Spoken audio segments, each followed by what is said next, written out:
nuclear family. So a nuclear family is your typical family with a mom, a dad, and 2 kids. You can also you can have nuclear families with 2 moms or nuclear families with 2 dads. It's these 2 generations, 2 parents, 2 kids, 2 parents, and it not just 2 kids, but any number of children, 2 parents. That's the nuclear family. And then we have the extended family. An extended family would have a mom and a dad, a daughter and a baby and the son, grandparents, grandma and grandpa.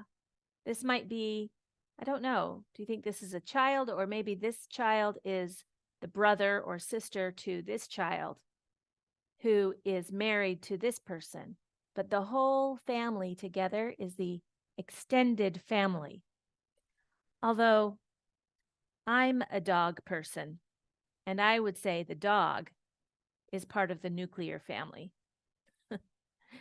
My dogs are definitely part of my nuclear family. They live in the house with me, and they're part of the generations that live together. And then there's a blended family. So this woman was married, and she had 2 children. And this man was married, and he had 1 daughter. And then his wife died, so he is a widower. He's a widower.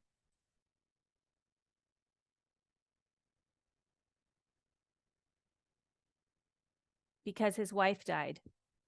And her husband divorced her. She's divorced. Okay? And then these 2 people meet, they fall in love, they get married. They are a blended family. 2 parents, 3 children, but from different moms and dads.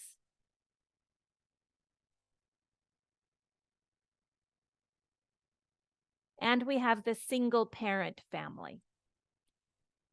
A single parent family is a family that only has 1 parent. Single parent family. And this mother is a single mom. She's a single mom. We worry about our children's education and learning. Education means school. Learning is more like everything, all the different developments. It's cognitive development, emotional development, social development, physical development. All of that is, and it's play. All of that is learning.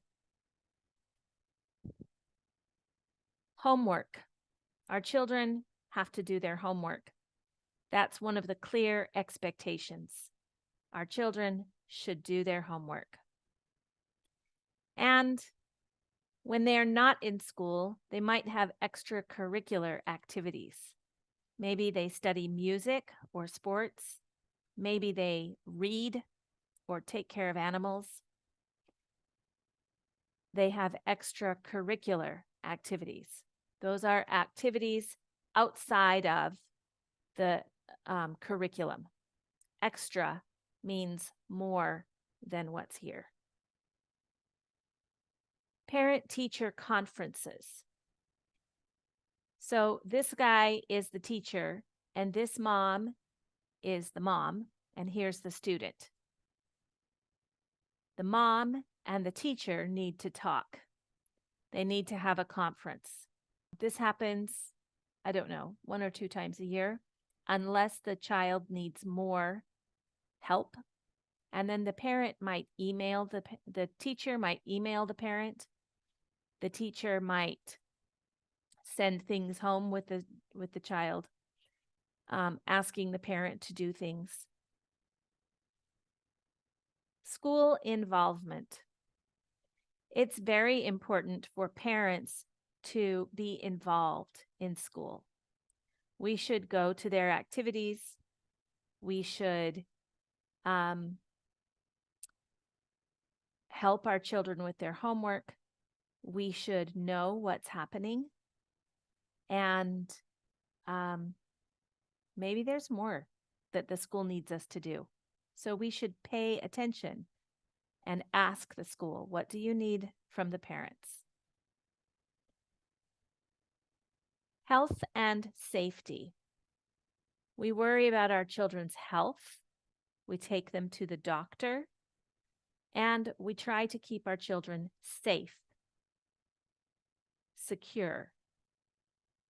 Okay? Health and safety. We want them to have their immunizations. Immunizations. Another word for immunizations is vaccinations. Before children go to school in the United States, they have their kindergarten vaccinations. That's what we call them. When they get vaccinated when they're 5. Before the age of 2, they get vaccinated quite frequently. And then there are yearly vaccinations, like COVID and the flu would be a yearly vaccination. There are generally more vaccinations when the child is 12, and then maybe some when they're early adults, like when they're 19 or so. Vaccinations.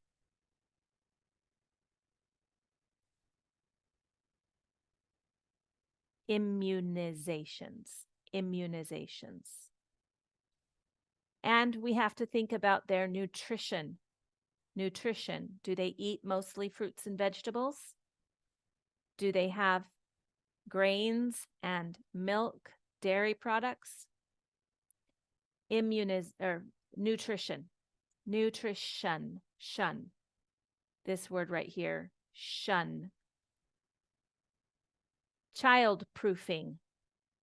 When our children are little, they can get into a lot of trouble. And we have to child-proof the house.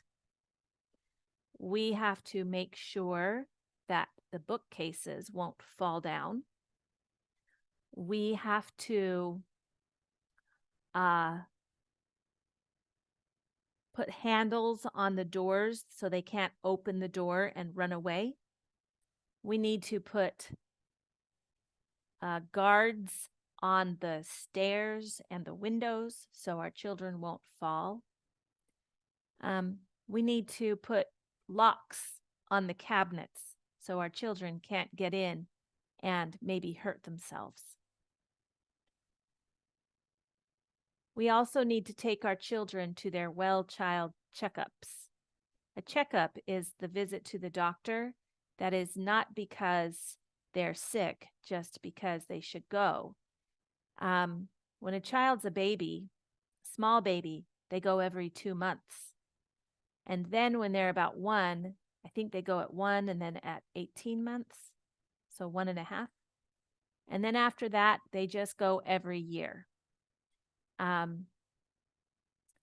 By the time they're 18 in the United States, they need to do it on their own.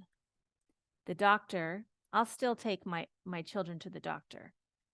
They are 18 and 17, but the doctor doesn't want to talk to me. He wants to talk to them. And we have laws in the United States that make it so the doctor can't even talk to us about our child's health unless our child gives permission. That's after the age of 18. What age is it in your country? When does a parent no longer get to talk to the doctor for them, for the children? Schedules and routines. Schedules are important for children. They need to know when they're supposed to go to school, when they get to eat, when they're supposed to sleep. It helps them to feel secure or safe if they know what's happening. And that's what routines give them. Even as little tiny babies, giving them a routine helps. Now, in my experience, those routines will change and they will always surprise you. Maybe the baby will stop taking a nap at the same time that you think they should take a nap. But if you can have a routine that communicates to the baby that this is what's happening, and after this, sleep happens. For example, I'm going to sing you a song, and then after I sing you the song, you're going to sleep. It communicates to the child, and they know what's happening, and they know it's okay. For example, this is a bedtime routine. First, he puts his pajamas on. Then he brushes his teeth. And then the mom reads a book and he falls asleep. That's a bedtime routine. You might have a mealtime routine, like everybody comes and sets the table and then we sit down to eat. It's a routine. And a daily schedule. You wake up, you brush your teeth, you eat breakfast, you get dressed, you go to school, you learn, you practice, you come home and you dance, you go potty. For children, going to the bathroom or having a bowel movement is we just say, go potty. And then you go to bed. It's important that those routines are consistent, that they happen every day. Consistent routines. And then we have our positive reinforcement. Good job. We want to praise our children. Praise them. You're awesome. You did a great job. You worked so hard. Good job. Sometimes we want to give them rewards. You were so good. You earned this ladybug. It's yours now. You did that, so you worked so hard. Here you go. I'm very proud of you. We give them rewards, we give them praise, and we give them encouragement. I knew you could do it. I never doubted it. You worked so hard. I'm so proud of you. That was hard to do, and you did it. Good work. Acknowledgement. You're awesome. You're so cool. I love being with you. These are things that help our children to be confident.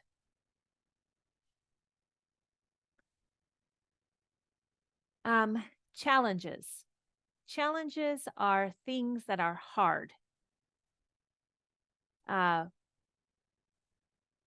challenge is anything that is difficult to do, but you can do it. That's a challenge. And a solution is when we look to see, so this girl sees the solution. She puts the puzzle piece right here and it's complete. That's the solution. Tantrum.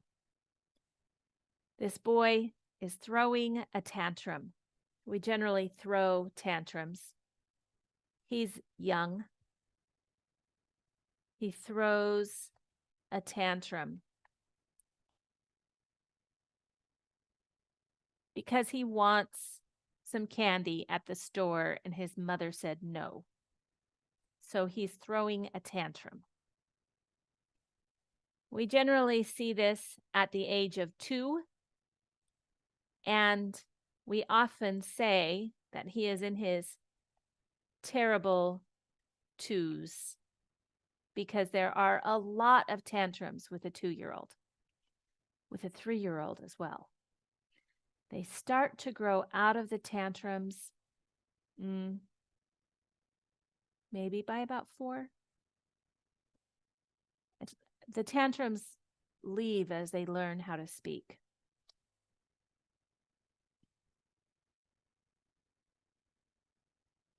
A lot of people will say if you teach your child sign language, then there are fewer tantrums because they can communicate better.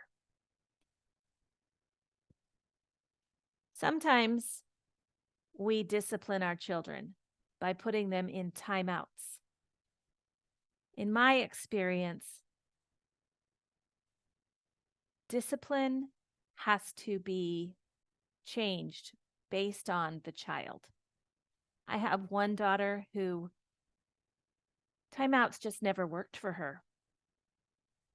She was totally fine sitting there forever in her timeout. It was not a punishment.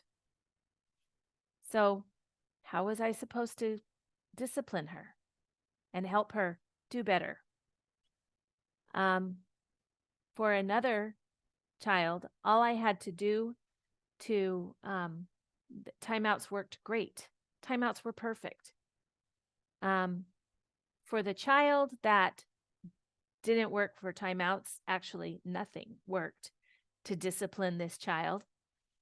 I found that open communication and developing a strong relationship with her has been the best thing. And now she's 19 and she is a delightful person. And honestly, no form of discipline worked for that child. None. Just talking to her. Problem solving. Problem solving is a very powerful way to, I love problem solving. And I love to see my children problem solving.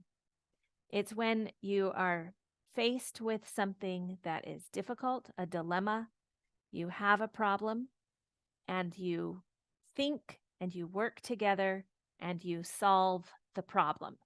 You come to a solution. And that process can make us feel very powerful and confident. Then sometimes as a parent, we need conflict resolution. Our children fight, and sometimes we have to step in and stop them from fighting. Conflict resolution. Oh, oh.